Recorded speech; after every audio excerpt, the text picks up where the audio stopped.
Our advertisers help sponsor our content so we can keep bringing it to you for free. Ads not read by me, Mary Payne, do not necessarily reflect the views of Pink Shade. If you prefer to hear the show completely ad-free, head on over to patreon.com/pinkshademonkeys and subscribe.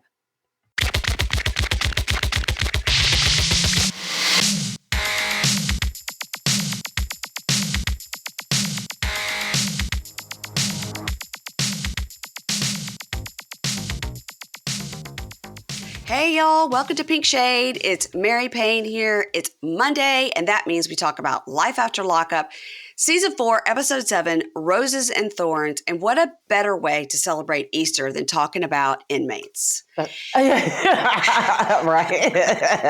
Look, Jesus traveled with inmates, okay? I'm going to believe that, okay? That's right. Jesus loves his inmates. Jesus would love all the bunkies. Yes, he would. Of course, that voice you hear is our girl Keisha, here to break it down with me. Hey. Man, oh man, this was a good episode. It actually was a very good episode. I'm starting to wonder. I'm like, hey, there's less trash and more a little bit of making some sense here lately. I don't know these people. I know. This was a good week. If you already hated Chance, this was your week to really dig in on that hatred. I cannot take him. He's a smug asshole. And it was so funny because I saw things saying that yesterday it said Brad Pitt, cousin to Chance Earl Pitt. Allegedly, he lets like a man who's 104 years old, who's this old neighbor, live on his $40 million property for free. Yeah. And then we get stuck with the other Pitt. we get stuck with left Pitt. He's so awful. God. He's just awful. Oh, that God. is I can't. So funny. The lesser Pitt, as it were. The lesser Pitt. Yes. Oh, my God. Well, like I said, if this was an episode that you wanted to really lean in on that hatred. And poor Tayler. All right, we'll get to them in a minute. A minute. God bless. Let's get started with Shawn and Sara. So Shawn and Sara, Shawn 48, Sara 30. And so Sara is going in the car. She's with Abby and Addie. Mm-hmm. Come on. She didn't want to forget their names. Like it made it just so much easier for her. You know what I mean? Like I've dated five Jameses just to make it easy for myself. Is that true? Did you really date five guys named James? No. Keisha, you trick me all the time. I'm like, really? So you're getting better at catching on now, though. Yes. I am. You are. Yeah. So she's going with the kids to see crackhead grandma Kathy and crack out grandpa Johnny, who is crackhead Kathy's Man, he is something else. That's all I can say. Her mom's hard to look at some weeks. Just I mean, looks rough. These people have had some rough lives. So yes, they have. Sara's got a new hair color. It looks really nice. It looks really nice. Oh, you don't? I don't like it. I hated that pink hair. I tell you what, it looks like her hair like maybe has had too much treatment because it just looks kind of doesn't look healthy. It looked healthier when she had the pink burgundy colored hair. I'm not digging it. I think her hair is naturally some shade of red, so maybe she should so too. Strip it all out and go with that. Maybe that would be nice to see that. I think it does something. It doesn't go well with her skin tone, I don't think. Yeah, she's super pale. Like I get She's very. So I thought she looked good. But so anyway, she's talking about this stuff about Anthony in front of Abby, because Abby and Addie are right there in the swings. I'm surely they didn't like walk away and leave that 9-month-old too far in that swing. And have you seen her parents? Oh my gosh. Well, true. But it seems like they're having a full conversation about this Anthony situation right in front of Abby, who allegedly doesn't know that this is her dad or whatever. But then I kind of did hear the baby laughing and stuff. So I was like, they were playing or something. Production assistant over there kind of keeping them, occupied. So the adults, quote, could have this conversation. So Sara cries and she's like, I really fucked up. I shouldn't have lied. I don't know why I went about it the way I did. I really shouldn't have done that.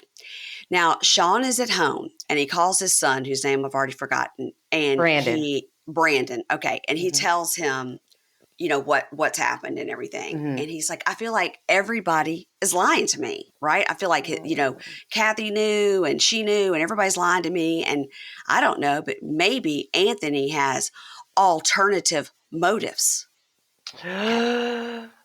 Dun, dun, dun. I don't think that's the correct use of the word alternative. I think it's... Yeah, because James corrected it when he heard it. My dumb ass like, you right, Shawn, you right. James is like, that is not how you say that word. I'm like, oh. I think he went to say me and Shawn shall be quiet. Yeah, ulterior motives. Yeah. So he tried, bless him. And so Shawn says, maybe Anthony's trying to get closer to Abby so he can get Sara back. And if there's more to it, I'm going to be gone tomorrow. I'm not going to put up with this. Okay, sure. But I was glad to see he is sticking to his word about spending time with his kids. He's, playing video games with the other one. He looked really hurt talking to his son. He is really, really hurt, like bad. Yeah. And I don't blame him. Yeah. I mean, I think they have a real marriage. Yeah. So interstitial, we just got this, Addie is 9 months old. She crawls. She has 6 teeth. She's cute. It was not a great interstitial, but it was an explanation of why this baby all of a sudden has magic hair and has fully grown up. Girl, that's her half wig. She's so cute. She looks like Shawn's kids, like other kids, big time. Yep. Yeah. So it's cute on a baby. That's so good on Shawn. So she arrives home with the baby. She's left Abby with her mom, and for some reason, she takes the food for the baby upstairs and puts the baby on the floor and is feeding the baby food on the floor. I was like, you got a whole den, living room, dining table. Or how about just feed her on the kitchen floor because that's where you normally have her at? I mean, I didn't get that at all. I was like, that's odd. Yeah. But, okay. So she comes down and Shawn is sitting amongst, which must have been a discount situation. It's these pillows. They're horrible. Art is all these roses and coffee cups, but everything's like black with red roses and coffee cup. It was their bedroom is too. Yeah, their bedroom's like that. I think that's her aesthetic that she likes. Yeah, I guess so. And she found it all on sale at Home Goods. So he says, no shade to Home Goods. This whole office is decorated by Home Goods. Same here. He says, I would understand if she went and met with him one time and didn't tell me. But it's been multiple times. And Kathy lied right to my face. Yeah. And she agrees. I completely handled it wrong. I don't know why I handled it that way. And he says, I really feel like there's more to this story. And like, you're not telling me. And he tells her, I do love you with all my heart. And I feel super betrayed. And she tells him, I'll do whatever I can to make you feel better and make you trust me. And he actually sheds a little tear. Yeah. Yeah, he is hurt. Like, yeah, I don't think Kelly had ever hurt him like that before. I think it was a situation he was always hurting Kelly, and maybe this is like first time like truly being in love. Because I mean, I ain't gonna even sit here and lie. I got teary eyed too. We had ulterior motives. How do you say it? Ulterior motives. Yeah, I feel bad. And I think she feels guilty. So she says, I love you and that's why I married you. And then Shawn says, well, who does Abby think that Anthony is? And she goes, oh, she just thinks he's my friend. And she says, I do want to tell Abby at some point. But before that happens, I would like you to meet Anthony so we can all like be on board together. And he's like, I don't know if I want to meet that guy. So that's tough. What we'll see. Yeah, that's tough situation. Yeah, it's a tough situation, and he might have been more on board to meet Anthony if all this wouldn't have happened. Because now he's like, Anthony's got the alternative motives. Yeah, and yeah.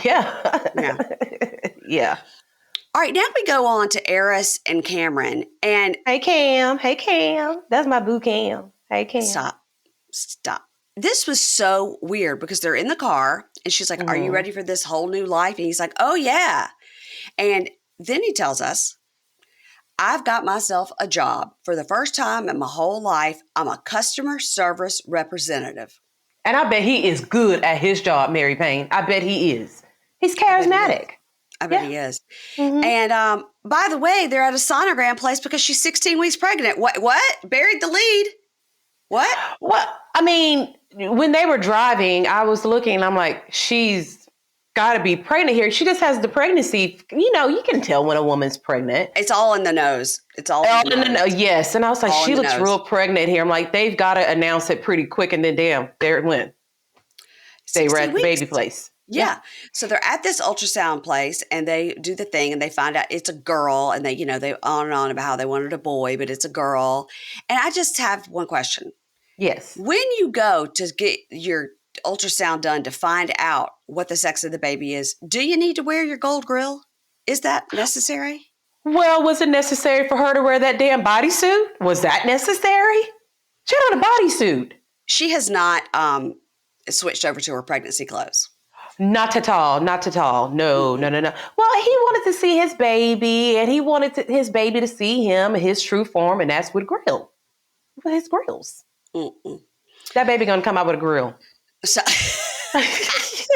and a musical note tattooed right on its neck. And she's going to probably have a necklace that says Charlie, all in them little diamond clusters that they like to get the necklaces in. Yeah, little Charlie. So cute. Yes. So they talk about how her dad is going to come visit. And Cam's like, I've never even met this guy. And everything I've done is undisputed. I got out of jail. I got married. I got a house. Mm-hmm. You didn't get that house. I got a house. I got a job. And now you're pregnant. We've got no problems. We got no infidelity, no violence, no nothing. And I got to prove nothing to this guy. And she's like, okay, can you just relax? Like you're coming at me like hardcore. Like I'm just trying to say like my dad's never met you and you got to like be respectful and all that. And he's like, why are females so sensitive about their dads? While he just found out he's having a daughter. And then he had a moment in his talking head. He's like, basically, this kid's about to have me wrapped around her finger, which I thought was super sweet. But he did have some good points. Excuse me. He did have some good points. James and I were actually talking about it. He's right, because she kept saying that you got to reconcile and all of this. And he's like, reconcile what? I didn't do anything. I've never met this guy. She was the one who actually messed up in this situation by not telling her dad that she got married. Yeah. And he found out on social media.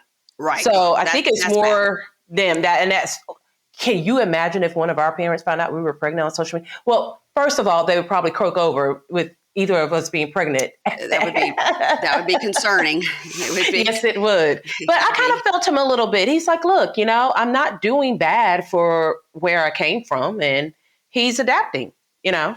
I think for him to say like, look, I've done everything right. Like we got married, got a house, got a job, having a baby. Like, you know, we're doing all this the right way. So I don't have to apologize. And really, I've never met the guy. So it's up to you to make amends with him. You know, so he had a good point. He really did. And like he said, there was no violence. He wanted you to know that there had been no violence and no infidelity. And he should get points for that. There was family violence, though, because the way he did that family side, that was pure family violence right there. He just tore down, the family sign. And then also he got all mad, remember, at his sisters and got on the table and acted a fool. So, like a little boy. Like a little baby. Oh, by the way, last week when we did our recap, I had more than one person, and I can't remember if it was on Facebook or they did me, were like, I cannot believe when y'all talked about Cam and Aris, y'all didn't do that interstitial that Cam did where he talked about you got to use your talents and like because he's little, he could hide. And that time he got under a bathroom cabinet to hide from the police. That is so hilarious. And he can't fit on there. He's little. How little would you have to be able to get under a bathroom cabinet? Well, you heard Lena whenever he hid in the pantry last week. She's like, how'd you fit in there? Because I ain't little guy. He's just little. He's not tall, and he's also just not big. He's small. Just like Dirk. So back at home, Cam asked her, now, why'd you get so spicy and upset when we were having that conversation about your dad? And, you know, I don't want the first time I meet your dad to be confrontational because I've been nothing but a stand-up guy. But I could see that I was coming at you aggressive, and I apologize for that. So she says, I apologize. You know, I appreciate you apologizing. But I just want you to see it from my point of view. And I want us to tell him about the baby in the right way because we've done everything else in an unorthodox way. They really haven't done it in an unorthodox way. They just haven't included her family because she didn't think they were the right decision. So she didn't want to hear anything different. Exactly. So he tells her because of the way he was raised that he's just not used to answering to anyone at all. Mm-hmm. So he's trying to adjust. Now, I like that he is using his words and communicating. Yep. Mm-hmm. I like this. I like this side of Cam. Not a fan of his, but he is growing on you. This side of him is growing on me. Even your facial expression is a little bit different today when speaking about Cam. He is growing on you. By the end of the season, you're going to be like, Cam, I downloaded your song, Cam. Watch. You're going to be like, I don't need to download it. I can sing it myself. Chicka bear. So Lena comes in and she has those cute little space bun things all over her head. She is so cute. She comes in and they're like, how are we going to tell Lena? We got to talk to her. Now you got to tell me, Lena, who lives in that home, does not know Aris is very, very obviously pregnant. Yeah, that's what I said too. I was like, damn, she couldn't. But I mean, I guess she sees her every day and maybe she thought she'd gain a little bit of weight because she's kind of at that weird stage of pregnancy where you can kind of tell. But you're kind of gaining like a little bit of weight. Tight bodysuit, like you said. Yeah. I think they told Lena beforehand, obviously, like weeks ago. And they said, but when the cameras come to film, we're going to act like we're just telling you. But we didn't want to. I think they are respectful of Lena and like we don't want to tell you on camera. So so just kind of pretend like you don't know. They do take her feelings into consideration a lot, including Cameron. Like I like that they do that because some of these other parents just don't feel the same way about their kids. I guess I don't know. Yeah, I mean, I'm just waiting for Sarah to be like, "Here's your daddy," right on camera to Abby. She will. So, yeah, I think that they talked to Lena a long time ago about it. I really do. And so they were like, but we're going to film this thing and we'll just sort of reenact what we did, you know, a month ago or whatever. That makes sense. So they give her this gift and it's a picture of a sonogram and she's excited and it's really cute. And she says, I got to tell you something. Y'all put me under a lot of pressure. Tell them, Lena. We got this move. We got this new baby. We got this guy living here is like hiding, scaring me in the pantry, breaking my family apart. And she says she is excited to be a new sister, but she really hopes the new baby doesn't have a personality like Cam. And they see him like trying to like give her like dap her up, give her high fives. Like,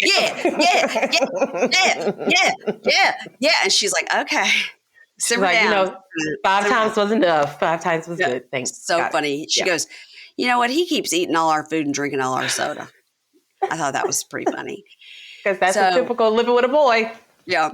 Yep. Yeah. Believe me. It doesn't matter what size they are. They're still going to eat you out of house and home. Yes, they are. Yep. So Cam walks off and she does tell her mom, she says, I am nervous about the new baby, like taking your love. And she says, nope. You're always going to be my baby and I'm going to love y'all equally. And it's hard to understand, but I promise I will. And Lena says, all right. And then Aris says, I will never favoritize her over you. Stop it. Now, come on, Aris. Stop come on. it. Favoritize. Well, she did good early when she said orthodox. Okay. That was her one golden moment. So she had to, it's like talking to me. It's not. It's not the same at all. When she said that, I went, I don't think that's quite right. But who am I to say anything? Yeah. It's okay. I'm looking at Aris's job is data entry. I don't know what that means. But I wonder if wherever she does data entry, if he got a job at the same place doing customer service. They're in Florida, so they probably have all these big call centers and, you know, all that kind of stuff is in Florida. Yeah. All right. Let's go on over to Puppy and Amber. Oh, boy. All right. Yeah. So Puppy calls her mom and her dad. Remember, they got remarried. Right. And she's telling them that she's doing a lot better. And she says, you know, I met with Ruben and he's opening up this new restaurant and he really wants me to partner with him. So I guess her mom knows that she's obviously been really struggling mentally. Right. So she had to She had to have the Yes. medical abortion Yes. because she was going to die. Yep. So it was very hard on her relationship with TC, as we know. And it's been about 3 or 4 months since this happened. And she says, and that's not long at all. no, she's really grieving it, and TC is grieving it. And it's been very hard. And so she was like, yeah, but here's the thing. Ruben's going to need like $50,000. And so I don't know, like, I'm not asking you to give me $50,000. I'm saying I got to maybe get a loan from you guys. Mm-hmm. And the dad's like, I don't like this. No. Yeah. You know, she was like, can we just talk about it? And he goes, I don't like this idea at all. Yeah. So she's like, all right, well, you know, think about it. I'll talk to you later. So now we have TC and Amber doing, couple things. They got to go do their errands on Saturday. And she's like, we're only going to make one stop, the garden center. She's like, on the weekends, you've got me saying we're making one stop. We make all these stops. And so she jokes about all the errands they have to do. And she says, the last 3 months have been really rough. And he is not good at talking about his feelings. And he's not over losing the baby at all. And so the kind of the theme here of this is he's not good at communication. But it seems like she's also not good at like, can we talk about it? You know, she just wants him to bring it up. I don't know. She probably feels like she can't even say that to him. Mm-hmm. You know what I mean? She sees that he's broken, and there probably is a part of her who feels guilty because it was her health. You know what I mean? Mm-hmm. But Amber doesn't look good at all. She looks like she's she looks like she's going to have a breakdown or start crying. All the time. Yeah, she's starting to act like Puppy a little bit, just like at any given moment. That sad face. Yeah. Sad puppy face all the time. Yeah. So she is talking to TC, and she's like, I'm not comfortable with myself right now, like how I look and everything, because she said that she's gained some weight. And she says, and I quit my job. We still don't know why. She's wearing the T-shirt from the grill where she's worked. And she says, quit my job. So I'm not as busy as I used to be. And I'm excited about this idea about the bar with Ruben. Mm. And he goes, that's good. That's good to have something to look forward to. In the meantime, you should just go to the gym. That makes everybody happy. Oh, God. Keisha. I was like, boy. Uh-oh. I was like, this motherfucker right here. I'm like, he wants Amber to fuck him up in this garden center on this nice Saturday morning. Because that is what you don't say. Oh, ever. Never. Never. No. This is like, I've had this conversation with my friend Mary's husband more than once. Like if we would watch like something like The Biggest Loser or something, he's like, I don't get it. I mean, I don't get why these people are like, God so heavy. Like they should just not eat. I go, you will be murdered in my home. In my home, I'm going to murder you. Are you kidding? And Mary's like, imagine living with somebody like that who really literally will stop drinking like full sugar Coke for a week and be like, that's it. I lost the 10 pounds. Who cares? Why can't you do that? Mm-hmm. And so this is sort of, it seems to be TC's attitude of like, I don't know. I don't know why you gained weight, but just go to the gym a couple times. It'll be fine. It really, and I think that probably it incensed me because it hit a nerve in me. Other people may not have heard it the way you and I did, but you did hear it the same way I heard it, which is, hey, you fatty, go to the gym. Mm-hmm. And that is, even at my heaviest, 350, James has never, ever said anything. He told me I was beautiful. Yep. All the same things. So like, you just do not say, it would have been better if he would have just said, just go run on the treadmill. Like that would have actually sounded better than just saying, just go to the gym. I don't know. That makes people go to the better. gym. What do other people do? I don't know. Well, I don't know. So she says in her talking head, she goes, TC likes to stuff things down and to avoid his emotions. Mm-hmm. And he says, I know Amber's going through a lot, and I know that anything I say is going to be the wrong thing. At least he knows. At least you know. But let me tell you right now, the reason he said that, because the producer probably goes, do you think it's a great idea to tell her to go to the gym? I mean, the producer was like, how do you think that's going to land? They probably beat him up a little bit on the side and said, we're going to try this again. And this is exactly what you're going to say. Because that was awful. That was bad. So can you imagine how she felt? Hearing that, on camera, like with everybody looking, But her titties look damn good. She's such a beautiful girl. My mom and I say the same thing. She's so just naturally cute. She really doesn't have to put on makeup or anything. Nothing. She's very naturally cute. So, in the talking head, she's like, we were so in love, and I do wish she would kind of talk to me. We could kind of get back to that space. And now they're back in the garden center, and he goes, you could talk to me whenever you feel like talking about it. And she's like, okay, obviously not. You're going to tell me, hey, fatty, get your ass to the gym. So obviously not. So now we see Amber, and she is at the Gold's Gym with her trainer named John. She's trying to do something. And so Puppy walks in looking like total shit. She looks like she has been beat about the face. I never say that about Puppy. I think Puppy is always gorgeous. She looks like rough. Death. She looks like a bag lady. Like, she has so much stuff. She had like a pair of shoes on, a pair of shoes in her hand. I'm like, she always does. She travels with her stuff. Why does Puppy always have so much stuff? She's in the car. She's got a bag under her armpit, one in her lap. Yeah, you're right. The car's always filled up with shit. Yeah. She's just one of those people. She's just unsettled. She just kind of travels. God. Yeah. You're so right. So she says, I hadn't been to a gym in 15 years or something. But I don't know. I think I want to have this healthy new life. And supposedly going to the gym releases endorphins or stuff, makes you high. I don't know.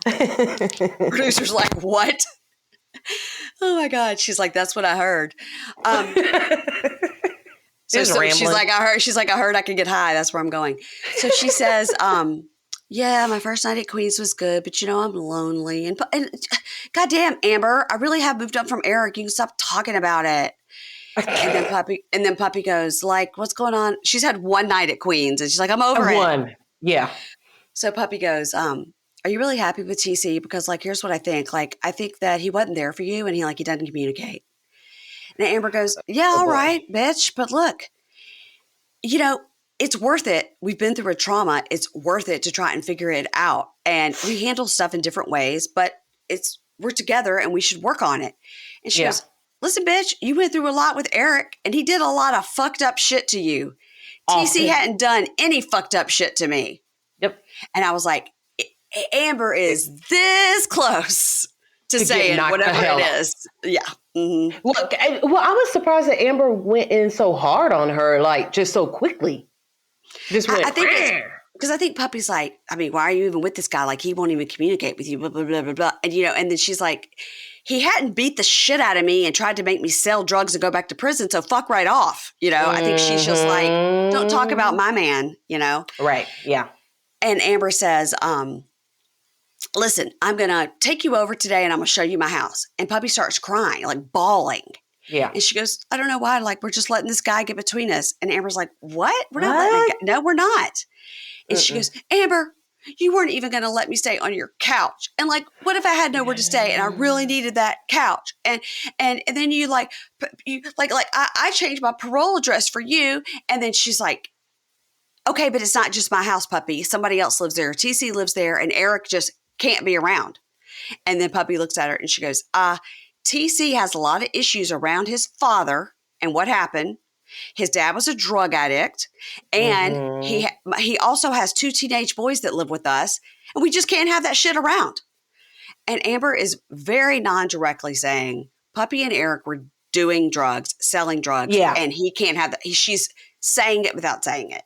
Well, Puppy actually kind of insinuated it as well because she says, what do you think? What does he think I'm going to do? Come over with a bag of drugs? She's kind of saying, yeah, that's what I was doing, but I wouldn't bring that to your house or whatever. She says, do you think I'm going to bring a stack of dope to your living room and make it a trap house? Yeah, Amber. Yeah, Puppy, there's potential there for you to do something like that. Yeah.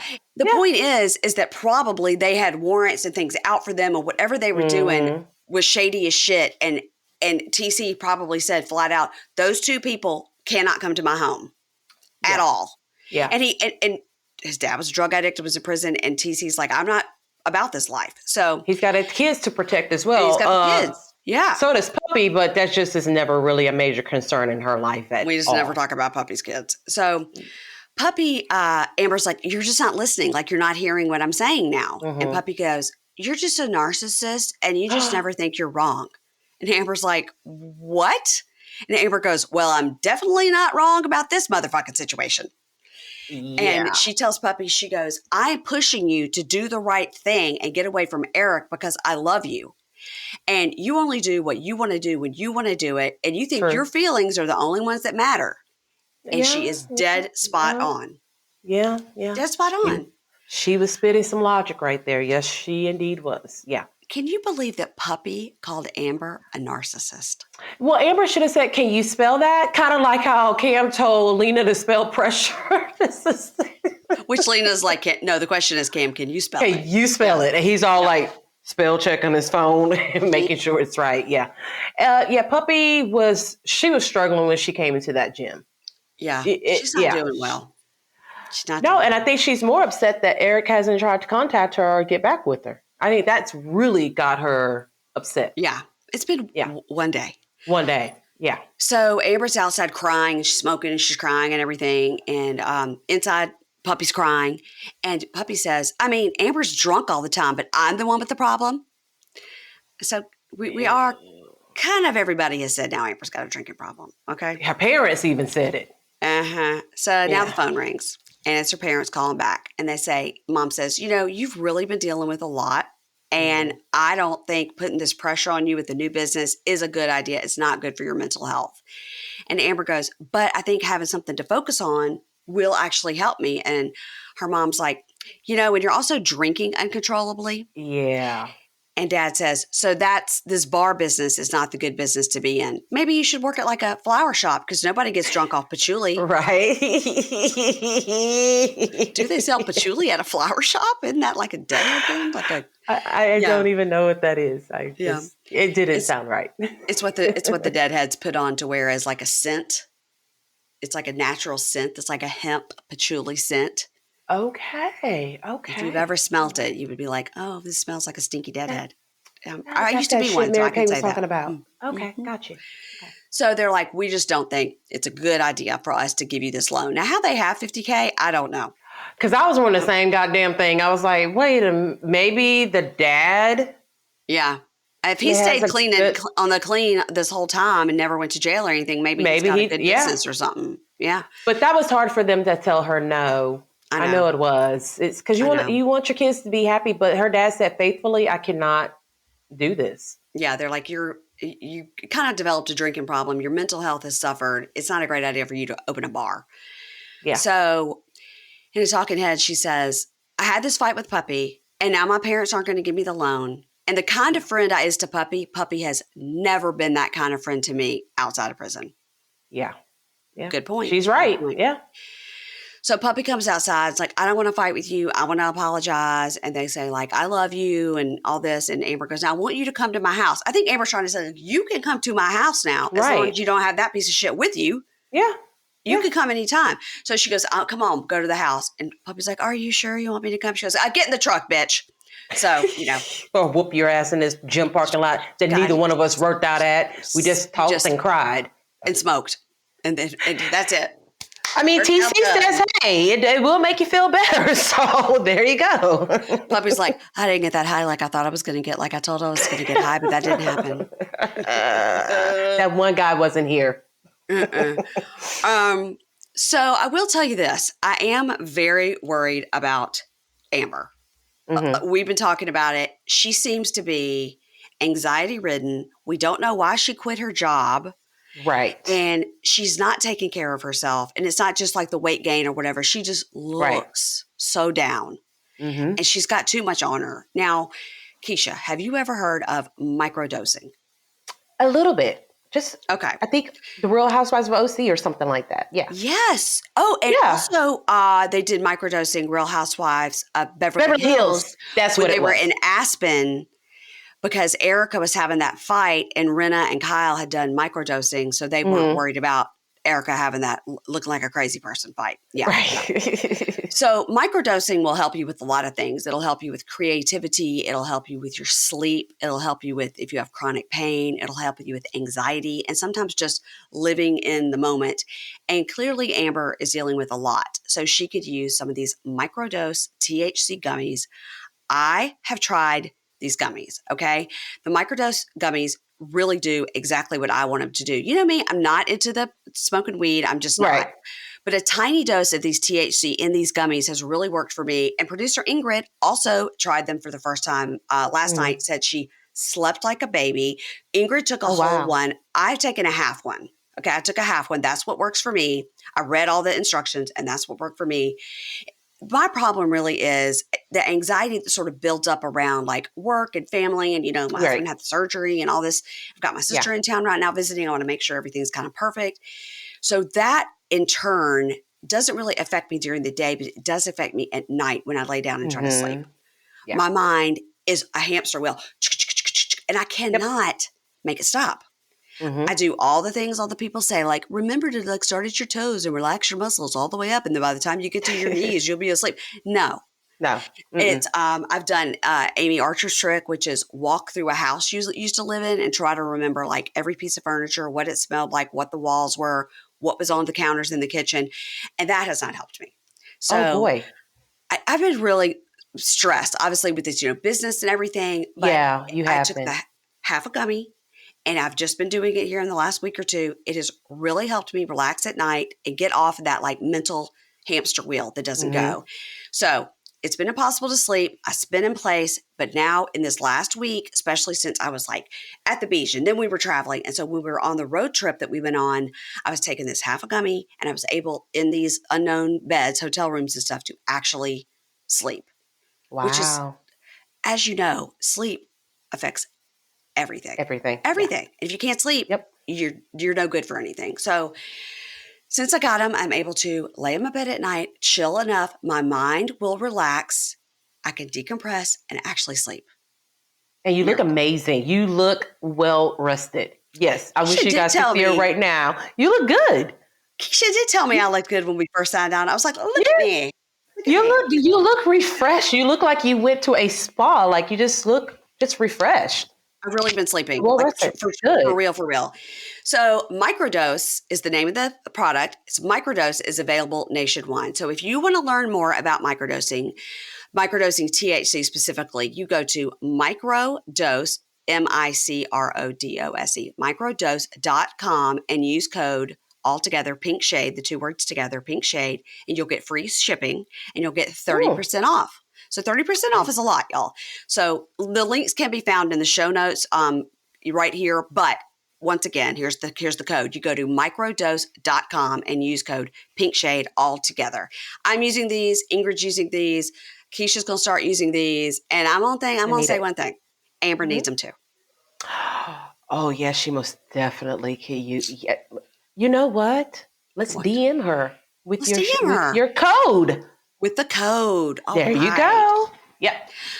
All right. So someone who I don't wish well and wish a peaceful night's sleep is fucking Chance. I hope he lies awake at night having nightmares and nobody tells him any cures for his ailments because he's a monster. Yeah. And I hate him. Is. Yeah. I still do find him attractive, which is problematic. But stop it. What? Wait a minute. I do. Wait a minute. When he has his shirt on, like that hoodie, I find him attractive. When he has his shirt off, I find him grotesque. But with his shirt on, sitting in that chair, smoking that cigarette, I found him attractive. It's a problem for me, I know. Did you watch the show Prison Break? No, but I know that hot guy that was on it. Wentworth Miller. So his body is covered up in tats like that as well, because it's a map of the prison. And I kind of feel like that's what Chance was going for. Probably. But with the way he's going, if it's a map, somebody going to be lost. They're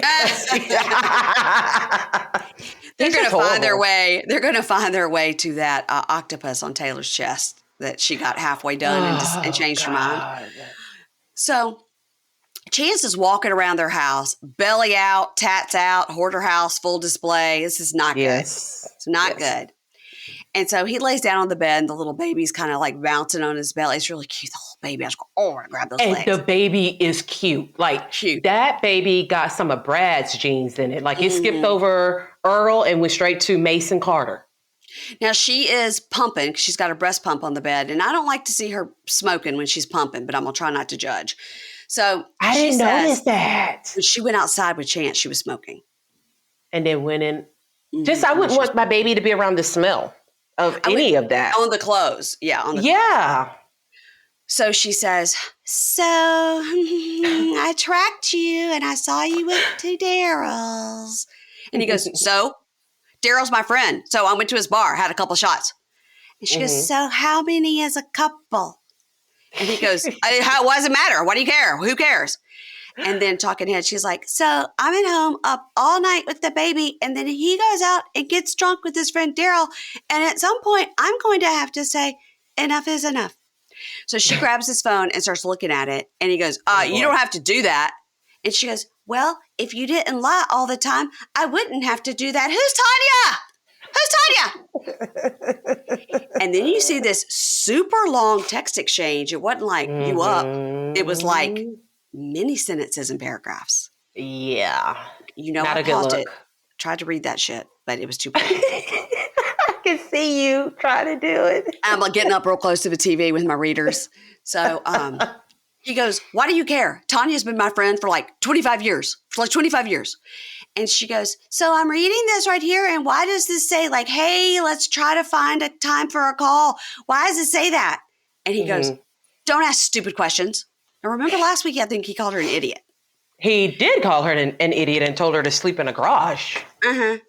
And he says, don't ask stupid questions. And you need to understand, like, I don't have to ask permission to talk to my friends. He's all aggro. And he says, I don't have to do anything. I don't have to do anything. Why don't you figure out a way to pay the fucking bills? Slams him. Yeah, that was, kids, I need y'all to call Mimi to come get all of y'all. Because some stuff's about to go down in this motherfucking house right about now.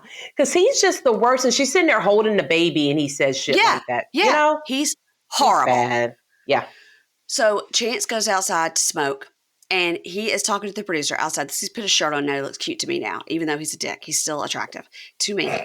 And he says, you know, I talked to Tanya just like I talked to Jessica the whole time I was in prison. She gave me $275 for a lawyer.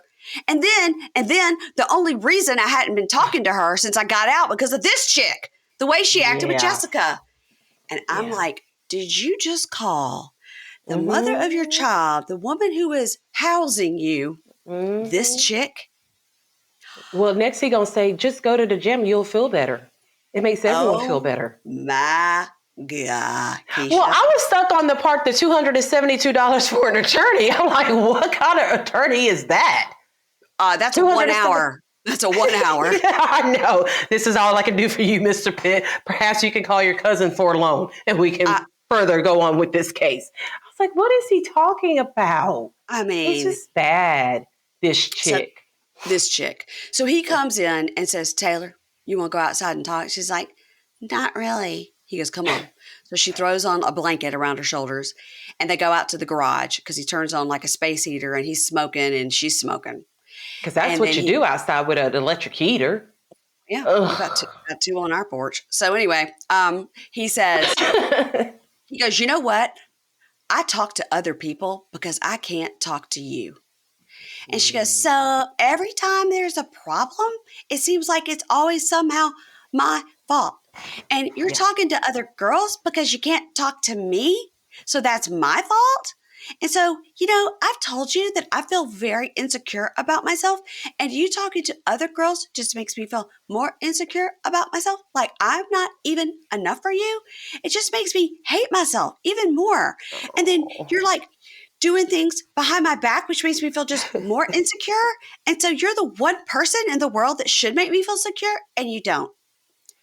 So he, of course, turns on the gaslight and says, I apologize if talking to my friends bothers you.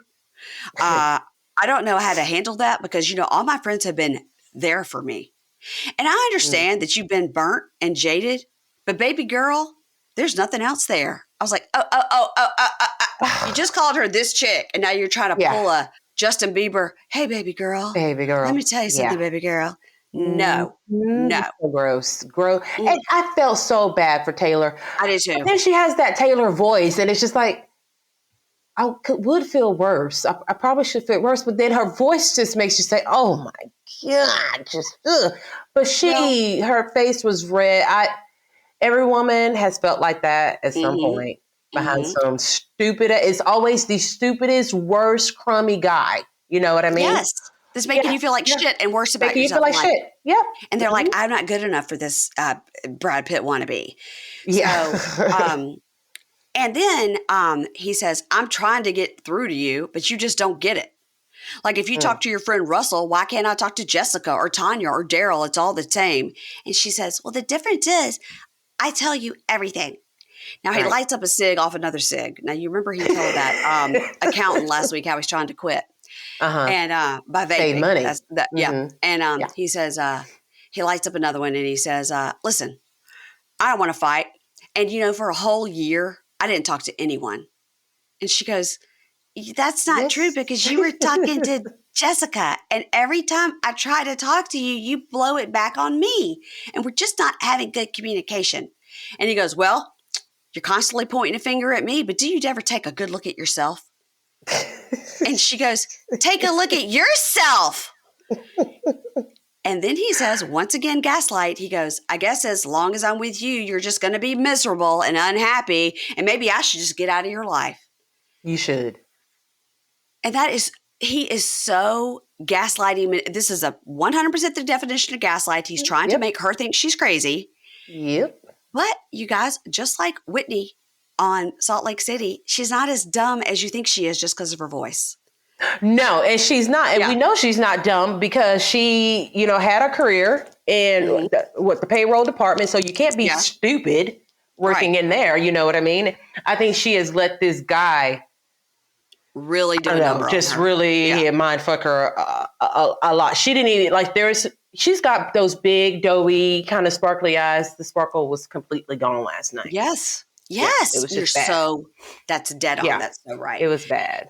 So she says in her talking head, she goes, he has said some fucked up things and he never thinks he does anything wrong. And if someone threatens to leave every day, they're probably going to end up doing it. And you know what I say to her? Let him get the fuck out of there. Yeah. Get child support from him in whatever way you can. Yep. Go about your life. Go back to working at payroll. Put the little squirts in daycare or with the little one with the dad, whatever you need to do. Yep. Pay for your house. She was doing it all before. Doing it on her own, yes. Any man. Yep. But she was on the interwebs the other day taking up for Chance. You know how everyone was kind of like when he was trying to get the baby from her when she literally had just pushed him out. Yes. Oh my God, yes. And she was like, everyone's attacking. I'm not going to even try to do that voice. She said, everyone's attacking him. And when I look at it, I just see a man who's so happy to meet his son and so overjoyed and all of these things. This is like, girl, come on. I just felt like this scene in the garage with him smoking, I felt that was very real. A lot of this stuff was fake. But for him to be saying that to her and for her to be crying, like, I don't feel good about the way I look. I don't feel good about myself. And you talking to these girls makes me feel insecure. And he's like, well, I guess you'll just never be happy. And I guess I'll just leave. All of that was completely real because that's the way he acts, like a toddler. Yep. And this girl literally just had the baby. Like, is the baby 6 weeks? Barely. I mean, so she's going through a lot. And then she's got the other 3 kids, which I don't think he particularly helps out around the house. No. Plus the motherfucker's walking around with no job and pretending like he does have a job. And then she's got freaking Bobby's going to come in and be like getting arrested in her house again, probably some shit. So, oh boy. All right, let's move on to your favorites, Monique and Derek. Oh boy. Oh, Momo and Derek. They've done something with their car seats so that they don't look like mother and child. They gave him a phone book or something to sit on. And then she's lost some weight. So she's like, so she's not, up as high. She doesn't look as tall in the car with him. Yeah. But he still look little. Yeah, he's a little bitty. So she goes to pick him up and he has the flowers. He's like, hey, baby, whatever. And she says, Derek's love language is money. Yeah. It's not a choice. It's not one of the choices, girl. It's not what money is not one of the choices. It's gifts. It's gifts. And she says, Derek's love language is money. Spending is money. So him coming to Chicago shows me he loves me, like spending the money, right? And little does she know his grandma gave him money.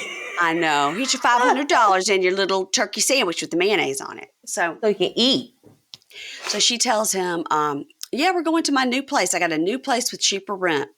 Now his phone is ringing, and of course, he looks at it and doesn't answer it. One of his phones, and she goes, you're not answering the phone. That's weird. And he goes like, here's your problem. You need to trust me more. Now, she has this extremely, extremely nice, large home that is way better than the shitty apartment she had before. That's why I was like, how is this cheaper than where you were at before? Before, you saw like her bedside table with the makeup mirror like right next to the bed, and it was obviously a 1-bedroom tiny apartment. Yeah. Is this because she moved like way out to the suburbs and she's not in Chicago City anymore, or what? Something. I don't know. But she moved on up. It's Airbnb for filming because her apartment building wouldn't allow them to film there? Is that what we're doing? You know, I was looking around trying to see if it was an Airbnb. It looked like it. I was like, I know Mary Payne looking. I'm like, I don't see anything that screams Airbnb. But well, there's no personal effects anywhere. Ever. Nothing. No. And when he opened that cabinet and everything was exactly lined up, if she just moved in, it wouldn't look like that. Now, come on. I'll tell you what, when he climbed on that cabinet. Did you die? Mary Payne, because I thought he was trying to reach the wine.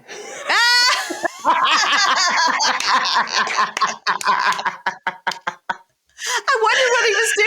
That makes sense. I was like, he is trying to reach that wine. And Jay was like, no, he's doing something else. I was like, I thought he was totally like, hold on. Maybe if I could step up on here, get a step stool, get on top of the cabinet, I can reach the wine. Oh like, my God. Boy. Oh, that is so funny. So he is in the bedroom and he is walking out of the bedroom. He's got something in his hand and he goes, I'm just so happy to see Big Mama. And I think Big Mama happy to see me. So she's like, go downstairs and pour the wine. So in the bedroom, she starts just digging through all his stuff. Like she can't get enough on the floor. So she puts it on the bed and she's going through it. And he's like, come on now, I got you some wine. Meanwhile, he jumps up on the kitchen counters like a puppy and looking for a place to hide the ring, which was hilarious. Yes. Now they go to the basement to a second den area. Yeah. This is huge. Yeah, it is a house.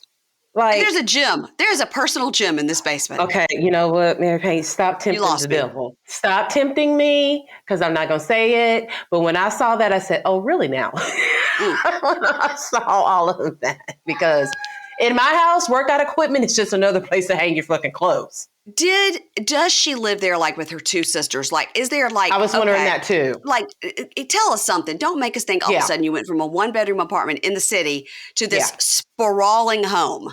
Yeah. That has many sitting areas. Yes. So he pours her a glass of wine. It must have been half the bottle. It was filled to the top. It was so he can talk on his phones. So he can let me get her drunk. Yeah. He's like, I'm gonna get her drunk, blow her back out, then I'm gonna talk to all my other women. So yeah. I got women. I got hoes in different area codes. I know I got some bitches up here in Chicago. So she tells him, she goes, I went and looked on the phone's website and I looked at your call log and there are some numbers on there that I don't know. And he goes, I don't know what you're talking about, Monique. And she goes, why were you calling this person at 4:15 a.m., 4:18 a.m.? Ain't nothing going on. If you're calling these people, listen, he's hitting that phone 4:15, 4:18, 4:20. Wake up. And he goes, I woke up horny. I got to get you. I got to get you. Just got in from the club. And he goes, I don't think so. You got to be able to prove that. I'm sure that was an incoming call. And she goes, no, Derek, it says right here, outgoing. He goes, I don't believe it. And she goes, pull up your phone. I need to see if this phone number's in your phone. He goes, no, I ain't got my phone.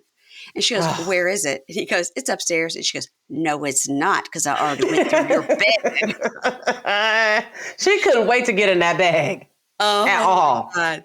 And they go upstairs and she goes, you're doing a lot just to be able to cheat. And he goes, Monique, I don't know what you're talking about. I ain't cheating. I drink your wine. I sit down. And she goes, you know what?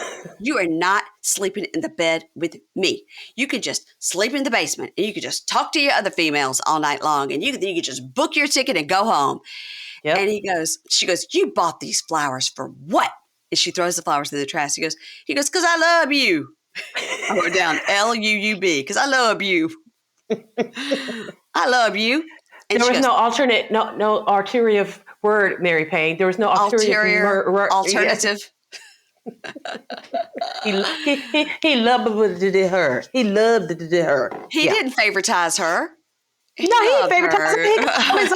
knows? But I think he does favoritize that hoe a little bit more. That's his Mo right there. Yeah, he loves Big Mama. So she shuts the door in his face and was like, not tonight and not in this bed. I mean, that went down quick. Like, fast.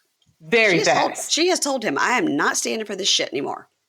But yeah, until we go on a radio show and then you think she's the last man. Until you're out here trying to get all the podcasters to talk to you last week. None of us were available. So that's true. That did happen. So Lindsey, we're going to move on to Lindsey. Lindsey, you got to do it for us. Lindsey. Miley Grace. It's so good. So we open up and they're standing outside what appears to be a log cabin. Now, Lindsey tells us she has a new job at a rehab as a clinical assistant. I'm so excited. This is a perfect job for her. It is. She's got to use those smarts for good, not for evil. Let's just see how long she's going to keep the job, though. Well, 11 p.m. to 7 a.m. is rough. That's hard. That's hard. Rough shift at the rehab. It's a rough shift. Ooh, that's when all the crazy comes out. And that is pretty rough because I can only imagine. That's because that's when you're like going to bed and you're thinking about they need microdosing. They need microdosing. You know what I mean? And she tells us she's 14 months sober, and that's wonderful. I think now she's 2 years sober. I think I recently saw that on Instagram. I'm dying to interview Lindsey. So she says, make it happen. I'm trying. So she says she loves her job and she really wants to give back. And she says it's been a real long time since she ever had a full-time job with regular hours. And so she's talking to Miley Grace and she goes, we have to move into this place for now because the trailer's not ready. So and Miley's like, I just want to move in with you guys. Like, when are we going to get this place? And she goes, it's just not ready. The lease was up on the other house.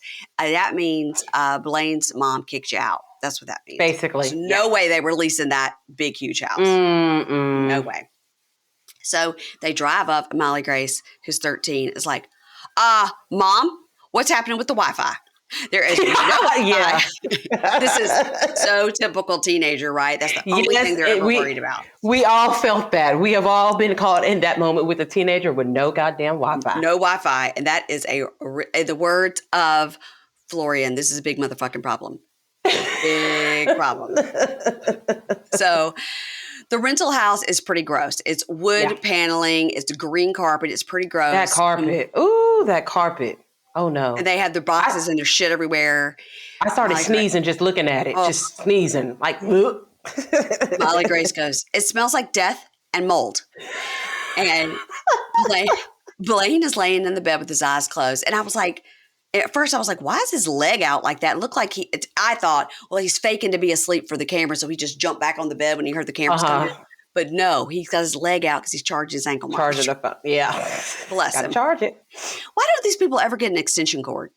Like, why? Because that'd be too. Look at the people we're talking about. Okay. They probably can't find it in that house. Well, they're always like, we got to get right up against the wall. I'm like, get an extension cord. I know. God's sakes. So he's fake lying in the bed and she goes in there and is like, hello, can you get up and help me unload the car? Get up. And he's like, well, charge of my ankle monitor, Lindsey. And she goes, you don't understand everything that I have to do. She tells us Blaine is only working part-time right now because he's in construction and it's winter, so everybody's laid off. Yeah. And Blaine comes in and goes, hey, listen, I've only got a few more hours, so I got to be in the house, but I want to go do something fun and take your mind off your worries. Come on, Miley Grace, come with us. And they stand there and they go, come on, Miley Grace, we're cool. We've had to do that too. Hilarious because they're only they're 29 and 32. They're young, yeah. They are so young, and they are cool. Yeah. And she's like, fine. They're like, come on, you don't want to sit in this gross house anyway. Or she's like, well, you got a point there. She's like, all right. So he takes them out to play paintball. He thinks this is going to be really fun. But Lindsey and Miley Grace are like, all right. And Miley Grace is like immediately like, I don't know about this. But she gets all her gear on and gets ready. And then she goes, I'm not doing it. I don't want to be here. So she walks off. She gets some real teenage attitude. And you and I both have had teenage daughters. That shit will wear you down. Everything was I have to call my mom like, what the hell? I don't know. I don't know what I'm going to do with this girl. What's going to happen? Yeah. Yeah. That was all totally relatable. I'm like, been there, done that. Yeah. And you just, at the end of the day, like my sister would say, like, I would wait till my daughter left in the carpool to go to school and then stand and cry in the shower. She's like, because you can't let them see that it bothers you. Nope. Like, can't show weakness. Nope. Can't show weakness, but they are assholes. They really are. So Lindsey and Blaine decide they'll play paintball. They get real goofy. He gets shot in the ass with paint. They roll around. That was goofy. Funny. And he's like, this is our only date unless it's a court date. Knee slapper. So dumb. So they roll around and they're real happy. And so they go back in like, you didn't want to do it? And she's like, no. And there's Wi-Fi here. So they get in the car and they head home and it's getting dark, which means I think he's got to be in the house. He got to be in the house. Yeah.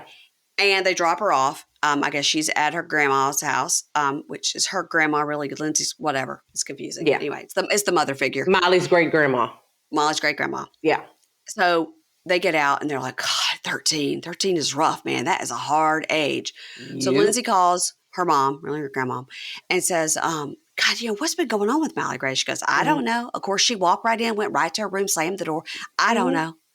I've been through this shit with you. If I could deal with you, I can deal with anybody. And I think part of her is like, I know this bitch who doesn't take care of her child is not calling me, telling me how her child acts, and I'm here with her child every damn day. For years. And she goes, well, I'm just worried about how Molly Grace is acting. And, she just about gave me whiplash today with that behavior, just up and down and back and forth, that attitude. Yeah. And mom's like, anyway, we'll talk to you later. Yeah. No sympathy. Yep. And Lindsey goes, I need food. I need a shower. I need some sleep. And in her talking head, Lindsey says, life is more difficult outside of prison, for real. Like we're moving. I've got this job with crazy hours. I pay for everything. Blaine isn't working right now. Molly's got a damn attitude. And I got too much on me. Like I feel like I can't catch a break. Mm-hmm. So she gets out of the car and she starts crying and she just starts having a raging fit. She's like, nobody helps me. I'm doing everything by myself and everything is my job and everything falls on me. Boom, boom, boom, boom, boom. She starts pounding on the garage. What that garage do, girl? Nothing, but how about you're doing what other people have had to do for you for years? This is real life. This is what it's like. But she's overwhelmed. And I think you need to also DM her with that pink shade discount code for the micro dosings because she needed it big time then. She needed something to deal with her stress and her anxiety for sure. Yeah. And poor Blaine. Poor Blaine's like, Lindsey, did you see me when I gave my testimonial at church? By the way, I got so many DMs telling us that we are dumb, that we don't know. When his shirt says, Jesus is my plug, and we're like, what does that mean? Yeah. A plug is a drug dealer. But I didn't know that. I didn't know that. Did you know that? Well, I thought it was like his lifeline. Remember I said that's like his lifeline. Jesus is his plug, his lifeline to sobriety for everything. Yeah. It means, what does it mean again? Plug means you're my plug, you're my hookup, you're my plug. This is a drug dealer. So he's trying to say Jesus is my hookup, Jesus is my dealer. Like I get my high from Jesus. See, that doesn't take too much thinking. You know what I mean? Just like that just say what it means. Standing on his back. Like we don't know what these things mean, y'all. Me and MP, we need to start reading Urban Dictionary every night before we go to bed so we can know what these people are talking about because I don't know. For next time, for anything I see on the show that I don't know, instead of guessing, I'm on Urban Dictionary before we start recording. Yeah. Sounds good. That's a plan. Next week on Life After Lockup, Monique warns Derek if he fucks up again, she is done with him. Mm-hmm. And she is trying to get that phone. But because she's dumb and she left him alone, he has had all night to clear that phone. So, Monique, do better. So Anthony says, if I want to get back with Sara, I could, and not shit would stop me. Okay. All right. Amber is crying to TC and Puppy and says, I'm fucking alone and I'm fucking hurting about it. I think she means because like Puppy's her best friend has abandoned her and she doesn't feel supported by TC. Yeah. And she's having a hard time. And once again, microdose.com, code pink shade. Yeah. Tayler tells Bobby, who's reappeared, Chance is not where he's supposed to be working right now. And Bobby goes, you want to go up there? And hell yeah. Fuck yeah, girls. Let's get in the car. Yep. Please don't take the baby, but I think she probably does. So she did. They apparently walk in a bar where he's standing there, and I paused it because I was trying to see if we could see the other chick, but he is standing at like a high top in a bar table with a beer with a girl, and they walk in, and Bobby says, "What do you think you're doing?" And Tayler is outside crying. I mean, Tayler walks out and goes, "This is bullshit" to him, and she uses like her real voice too. Oh, she had a little bass in her voice when she said She's it? like, "What is this bullshit?" And she walks out. Oh, yeah. I want to hear that. I like that. Blaine walks out with the duffel bag, and Lindsey goes, "Don't you leave. I'm going to report that bitch stolen." She sure did. And he gets in the car and drives off. Now, I don't think he would do anything because he can't be off tether. He's got to be. Right. But maybe he has to go back to the house that they're leasing because that's where his parole address is for that until like maybe it's not changed till the next day or something. Oh, maybe. But then he's got to get back to that location by a certain time. It can't be a log cabin yet because there's no Wi-Fi. So how are they going to connect that ankle bracelet? That is Mary Payne. You are always spitting that knowledge. Listen, no one else thought about it like that. I know about teenagers and Wi-Fi. It's rough. It's rough. Girl, we done had some arguments about the damn Wi-Fi. Like shit gets real, like quick. Like Wi-Fi is their plug. Wi-Fi is their plug. See, now that would have made more sense. That would have made more sense. Come on. Let's get up Amber to put it on a t-shirt for us. Wi-Fi. By the way, somebody also let me know that Derek's uncle's necklace said, "We are the culture." Oh. Remember when we were trying to figure out because it had that sparkly and it said, "We are the culture." Like the African American culture? Should I be wearing one? Maybe so. Is it, what culture? What? So many questions. I think listen, we don't know the answers to these things. I'm just telling you, this is the information that the bunkies get me when we make mistakes. They give me this information, and then I do correction corner every week on the podcast. So I'm gonna just get one. I'm gonna get one that says "We are the culture," but I'm gonna spell culture with a K for Keisha. You could. Isn't that the name of one of Cardi B's little girl? As I say, was it Nick Cannon's kid? It's Cardi B's little girl. It's culture with a K. Yeah, culture with a K. But it should be culture with a C because she's Cardi B with a C. I know we can't explain. It's Cardi B. That's all. Okay, have you caught up on Darcy and Stacey from this past week? Absolutely. Okay. What did you think about her friend broke down Kim Kardashian, Fatima? She was a lot. She has done every single plastic surgery to look just like Kim Kardashian. And she's done it twice. Because it's just, I was like, there was a lot on that episode. That 2 hour long. Lots of emotions, lots of hair issues going on. Just lots of tape ins in the back. You could see tape ins in the back. Michael Benz with his hair kind of planted over a little bit because he got a little bit pushed. And he fall down like Chihuahua, like a little dog. You understand? You guys, if you want to hear the Darcy and Stacey recap, it's over on Patreon. You go to patreon.com/pinkshademonkeys, and we put up a Patreon every weekend on the $5 level. Also on the $10 level on Patreon, we are covering Seeking Brother Husband, and that's just a joy. That is a freaking joy. Really? It is a joy. It is so easy to recap because it is so dumb. And there's there's one girl on there, Elisa, who has this, her husband is Steve, and he's letting her go out and date and whatnot. But she's sort of like Garrick, where she's like trying to get all the dudes to like her. And husband Steve is just sitting in the bed like, "How was your date, honey?" It's great. It's pretty good. It's pretty good. I would highly recommend Seeking Brother Husband. We're covering that over there. And also we will be covering 90 Day Love in Paradise. That starts at the end of April. And we were planning to cover Temptation Island over there. And so I was like, oh my God, it's so great because Temptation Island's coming out. Yeah, I had last year's date. So it's not coming out until the summer. There's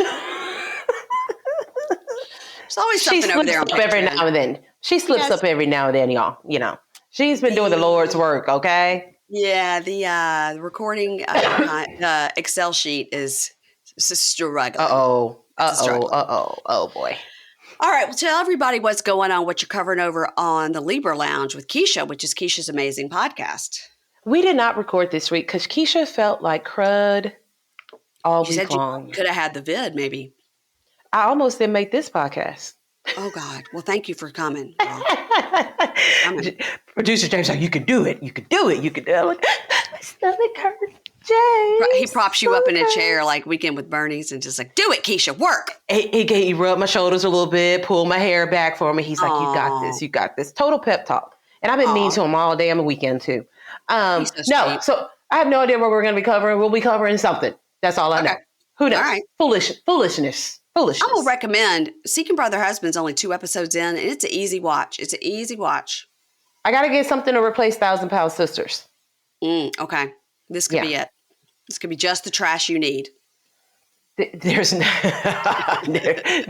it doesn't get trashier than the Slayton sisters. No way possible, but I may have to check that out. All right. Everybody follow Libra Lounge with Keisha on Instagram. And of course, always follow the podcast. And, go over to Keisha's podcast. Give her a 5-star. Give me a 5-star as well. And please don't call me a wine box liberal communist, because I don't like when you call me that. It's not nice. Producer James was hot. He was hot. Like he saw that and he comes in. I got to show you something. And I'm like, oh boy, what I get done? Oh, what I do? Because if I did something, I didn't do it. And he showed me, and I was offended. I mean, they said a lot of stupid stuff that just made zero sense at all. No, it made zero sense. But it said that I'm too woke now, and wine box something. And I was like, how dare you? I would never drink box wine. I'm way too classy. Wait a minute. The woke part, I said, James, are they talking about me? That's her being too woke because I'm on here now. Like, what's going on? And then it was Anna and just... Oh, yeah. I was like, oh, no. I'm like, they're doing way too much. Your poor husband. And your activist daughter. I was like, I don't... And it's like, why am I getting dragged into this? I was like, I don't know, girl, but you're with me now. You're on team woke. Nope. Yeah. Tell Anna, I said the same damn thing. I said, no, you can't talk about my child now. I'll hunt you down. And too much. We love Anna over here. Baby Anna. Anna did a dramatic reading of that review last night at dinner. I went to dinner with a bunch of friends, and some of the daughters came along, and she's like, has everybody had enough drinks for me to do a dramatic reading? I wish I could have heard it. And we said, yes, please do it. Please do it. Oh, and we laughed and we laughed. So anyway, you have to laugh. Yeah. So if anybody wants to go over and leave a nice review just to sort of knock that one off the list, that would be fantastic. If you want to know what I'm talking about, I did post it on my Instagram because I thought it was pretty funny. So please follow us on Instagram at PinkShadePod. All right, Keisha, I will talk to you next week. Bye. Bye.